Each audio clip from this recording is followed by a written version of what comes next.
Mi hermano, Dios te bendiga. Esta es nuestra primera transmisión del año 2023 y bueno, estaba pidiéndole al Señor Dios Todopoderoso que me ayudara para poder establecer un comienzo conforme a su voluntad y no dejarme guiar por mis emociones. Y una de las cosas que he estado estudiando estos primeros días del año 2023 es el orden fundamental que nosotros debemos de tener para establecer una relación sólida con Dios. Es importantísimo que nosotros tengamos en primer lugar un alto concepto de quién es Dios. A través de este conocimiento, por consecuencia, yo le voy a amar más, porque mientras más lo conozco, más le amo. Y si le amo, le obedezco, porque así lo dice su palabra.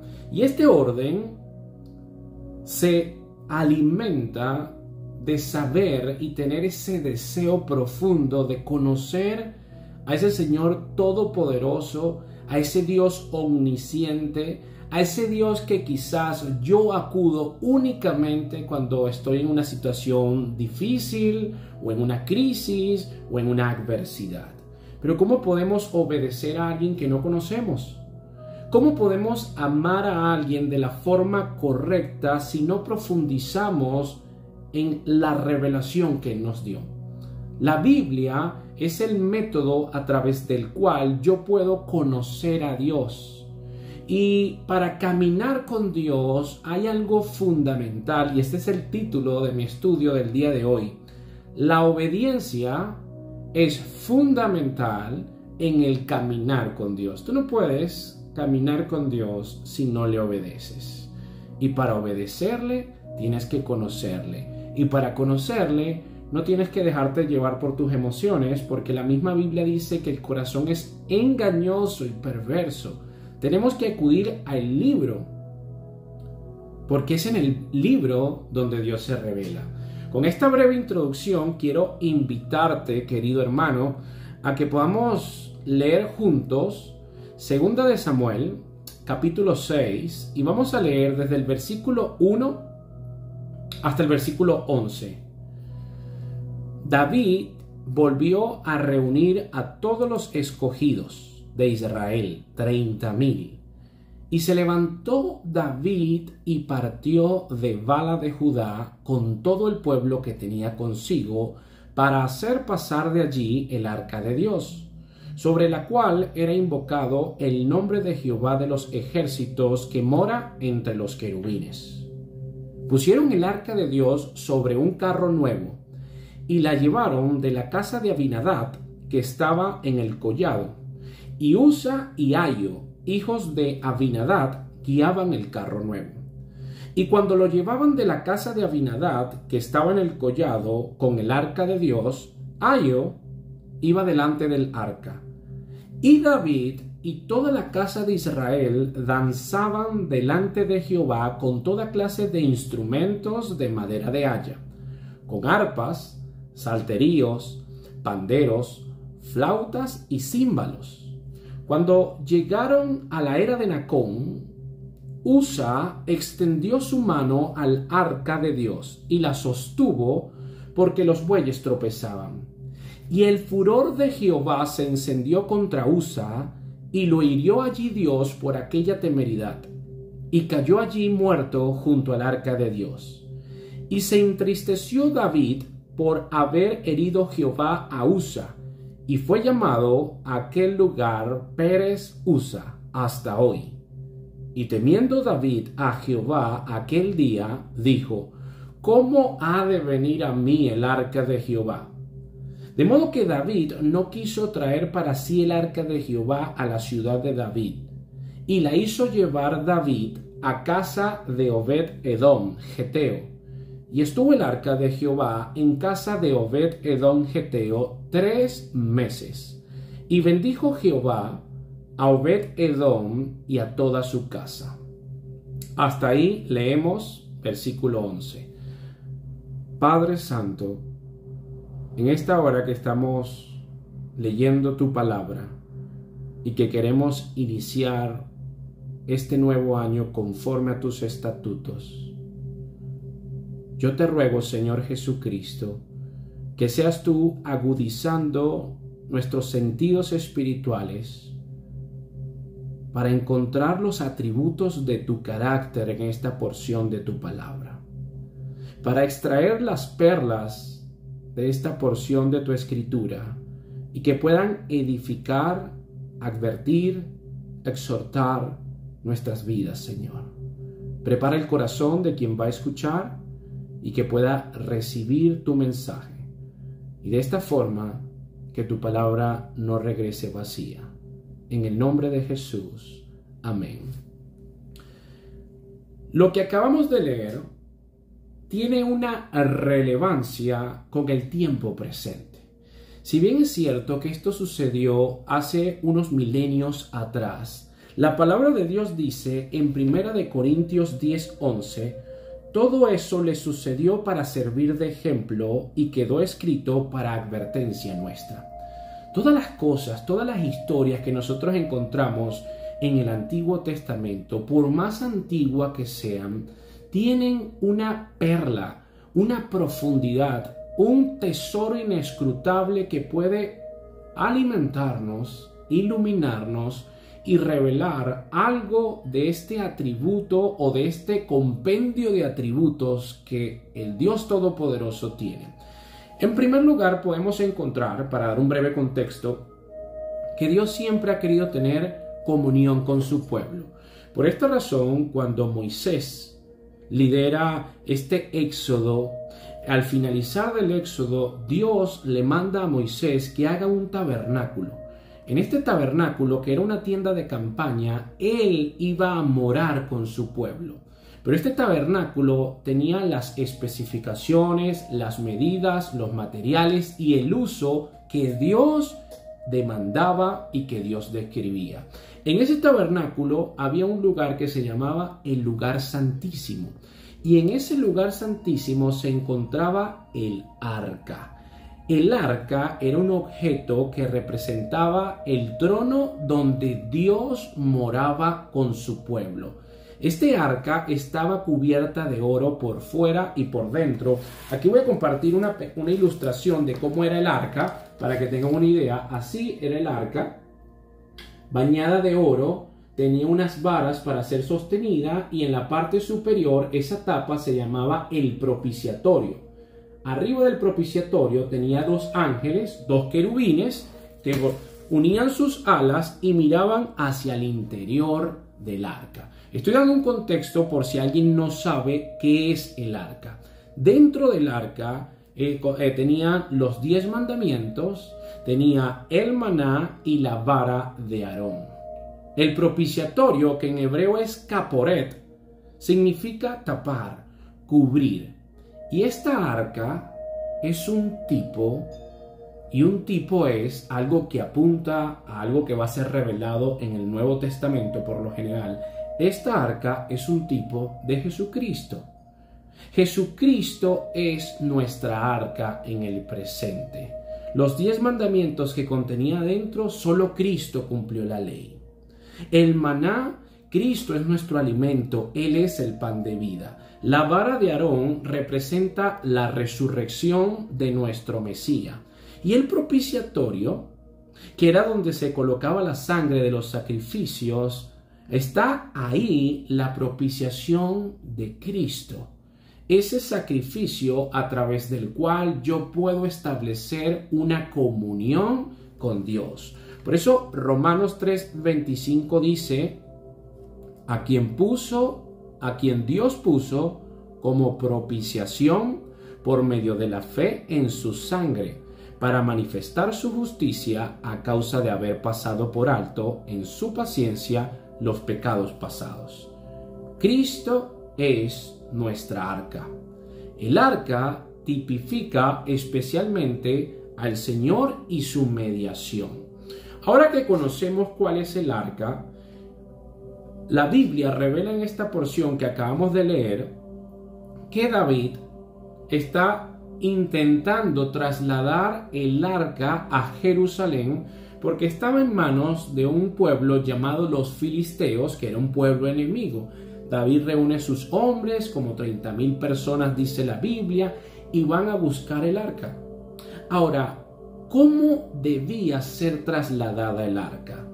La Biblia revela que solamente los sacerdotes podían llevar sobre sus hombros esta arca. Muestro nuevamente la ilustración. En la ilustración vemos cómo Dios reveló que tenía que tener unas varas con unos aros, y estas varas cumplían la función de que cuando el pueblo se trasladara o se moviera, Dios se movía con ellos y tenía que ser cargado por los sacerdotes en el hombro. Veamos lo que dice la Biblia en Números 4:15. Y pondrán sobre él todos sus instrumentos de que sirve, la paleta, los garfios, los braseros y los tazones, todos los utensilios del altar, y extenderán sobre él la cubierta de pieles de tejones, y le pondrán además las varas. Números 7:9. Pero a los hijos de Coat no les dio, porque llevaban sobre sí en los hombros el servicio del santuario. Números 18:3. Y guardarán lo que tú ordenes y el cargo de todo el tabernáculo, mas no se acercarán a los utensilios santos ni al altar, para que no mueran ellos y vosotros. Encontramos con mucha sencillez advertencias de Dios claras de cómo debía ser trasladada el arca. Por esa razón, cuando Dios habla, nosotros tenemos que dejar lo que estamos haciendo y prestar mucha atención, porque no está hablando el vecino ni el familiar, está hablando el creador de los cielos y la tierra. Y cada instrucción que Él dé y que Él demande tiene un fin. Ahora bien, la intención de David de trasladar el arca a Jerusalén era buena, pero el procedimiento que permitió fue equivocado y provocó un desastre. Muere Usa únicamente por tocar el arca. Ahora, si fue un crimen tan grande que alguien tocara el arca del pacto sin tener derecho a hacerlo, ¿qué será de los que pretenden tener los privilegios del pacto sin vivir a la altura de éste? En el presente tenemos en la iglesia muchos Usa. En el presente vemos muchas iglesias que están haciendo lo que hacía David. David y toda la casa de Israel danzaban, tocaban instrumentos, saltaban, tocaban flautas, y no se fijan y no toman en cuenta que están trasladando el arca en un carro nuevo cuando Dios no mandó a que se trasladara así. Así encontramos iglesias que ofrendan, que diezman, que tienen activismo, que se convirtieron en fundaciones y no obedecen lo que Dios manda. Así encontramos hermanos en la fe que comienzan el año con planes, con estrategias, con proyectos, y ofrendan a Dios y dicen que aman a Dios y ponen canciones cristianas, pero no obedecen lo que Dios demanda.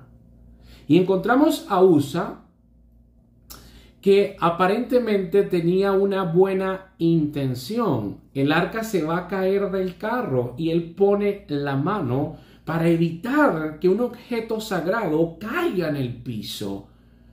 Pero el resultado es que Usa muere de una vez porque es traspasado por la ira de Dios. ¿De qué nos habla esto? ¿O cuál es la revelación que debería de retumbar nuestro corazón? No es suficiente las buenas intenciones. Se trata de obediencia.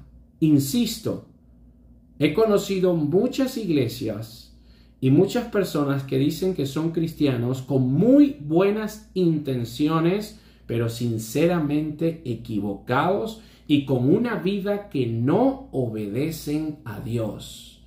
Y la obediencia es fundamental en el caminar con Dios. Dios no demanda esa alabanza excepcional y pasional donde lloro y me tiro al piso. Esto no es primordial. Es primordial que yo escuche con atención sus ordenanzas, que las memorice, que las tome en cuenta y obedezca a Dios. No podemos comenzar el año hablando con Dios como si estuviese hablando con mi vecino. No podemos tener una relación con el Señor santo, sublime y eterno como si yo estoy hablando de un seguidor más. Hay que tener un concepto alto de quién es Dios para yo obedecerle, para yo amarle y para yo caminar conforme a su voluntad. ¿Acaso no es esto lo que dijo Cristo? Si me amáis, guardáis mis mandamientos. O sea, obediencia es la forma de reflejar y de proyectar la comunión con Dios. Es de esta forma que tú puedes influir impactantemente en tu familia, con tus seres queridos, con tus compañeros de trabajo, con tu entorno. No es dándote golpes de pecho. No es teniendo una vida donde tú declaras, profetizas, reclamas y te la pasas hablando de Cristo, pero no conoces a Jesús. Y por esto, Usa, que era levita y bien instruido, sufrió la muerte por la violación de la ley. El propósito divino de esta trágica muerte es el de inspirar respeto por la majestad de Dios, sumisión a su ley y una profunda veneración por las ordenanzas de su culto. Para eso está escrito esa historia en la Biblia, para que cuando yo la lea y me impacte, vea, wow, yo debo respetar, admirar, contemplar la majestad de Dios. Por eso cambiaron el nombre. Fue tan impactante la muerte de Usa que le cambiaron el nombre a ese lugar y le pusieron Pérez Usa, que significa el quebrantamiento de Usa. Porque cuando tomamos a Dios a la ligera y no le obedecemos y hablamos como nosotros creemos que es, creyendo que Dios es un espejo de lo que nosotros somos, viene el quebrantamiento. Y cuando Dios quebranta, duele. Duele mucho. Por otra parte, tenemos un hombre en esta historia que se llama Obed-Edom.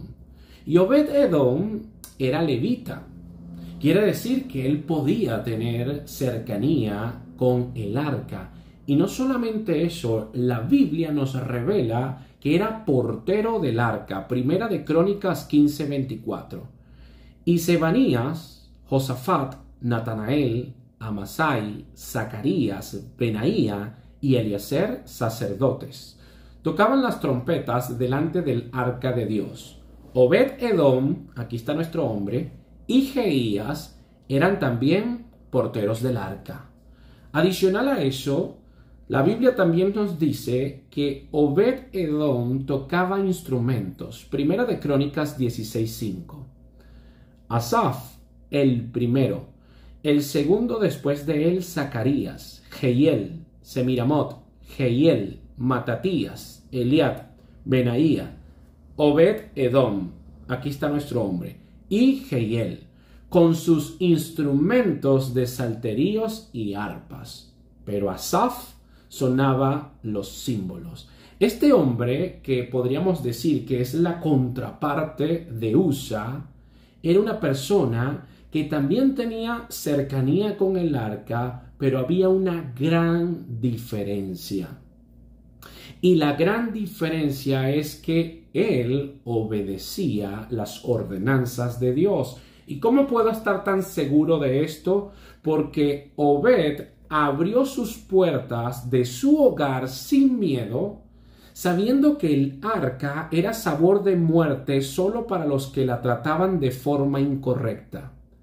La misma mano que castigó la orgullosa presunción de Usa recompensó la osadía humilde de Obed-Edom, porque la Biblia dice que el arca estuvo en su casa 3 meses y lo bendijo a él y a los suyos. ¿De qué nos habla esto? ¿Con cuál versículo podemos comprimir lo que le sucedió a Usa y Obed? Números 14, 18. Jehová, tardo para la ira y grande en misericordia, que perdona la iniquidad y la rebelión, aunque de ningún modo tendrá por inocente al culpable. ¿Qué atributos podemos ver aquí? Dios tiene ira, una ira santa. Él es tardo para la ira, pero no dice la Biblia que Dios es desprovisto de ira. Si yo amo a los niños, por consecuencia debo de tener ira y un odio santo contra los pederastas, porque me da ira lo que un hombre adulto es capaz de hacerle a un niño inocente. De la misma forma como los seres humanos podemos expresar esto, aunque lo hacemos con un sentido y una definición de justicia distorsionado, Dios es grande en misericordia, pero tiene ira. La Biblia da ejemplos de su ira. Ahora, aquí dice en Números 14, 18 que perdona la iniquidad y la rebelión. Y tendría cabido una pregunta: ¿por qué no perdonó a Usa? Porque la palabra dice que él perdona la iniquidad y la rebelión. Y este hombre aparentemente tiene una buena intención y intenta detener el arca para que no se caiga del carro y muere. Respuesta: porque al que mucho se le da, mucho se le demandará. Usa era un hombre levita e instruido, quiere decir que se había leído de memoria Números y lo que se conoce como el Pentateuco, los libros de la ley de Dios. Usa ya tenía un conocimiento previo, porque en algún momento lo leyó, de que no podían trasladar el arca sino únicamente en los hombros. Tuvo la advertencia y aún así siguió y persistió en un error. Al que mucho se le da, mucho se le demanda. Dios perdona la iniquidad y en este instante, si tú no le conoces, te está invitando al arrepentimiento, a creer en Él, a que conozca sus estatutos. Pero qué peligroso es cuando tenemos conocimiento de la Biblia, de sus promesas, de sus juicios, de sus profecías, de sus ordenanzas, y aún así no le obedecemos. Qué peligroso es conocer la verdad y aún así amar la mentira. Como lo hizo Judas, compartió con el Señor, vio sus milagros, escuchó sus bienaventuranzas, sus discursos, y aún así, a pesar de que estaba con la verdad, lo vendió, lo traicionó. Esto fue lo que le sucedió a Usa.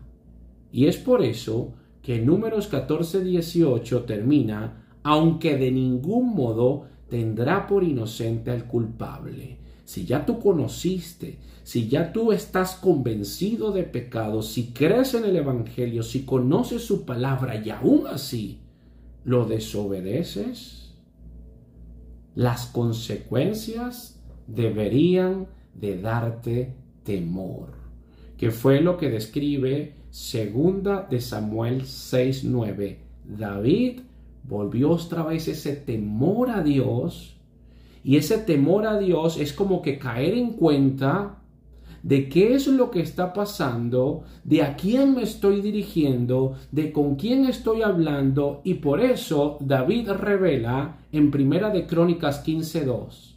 Entonces dijo David: el arca de Dios no debe ser llevada sino por los levitas, porque a ellos ha elegido Jehová para que lleven el arca de Jehová y le sirvan perpetuamente. David volvió en sí.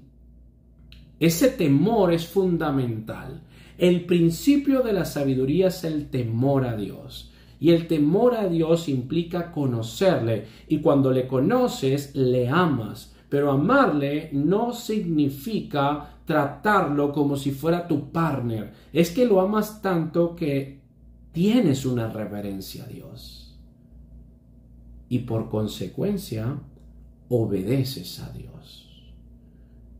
Hermano, yo le pido a Dios que este comienzo de año sirva para sacudir tus bases, para que recuerdes de que este Dios de la Biblia está vivo y es inmutable.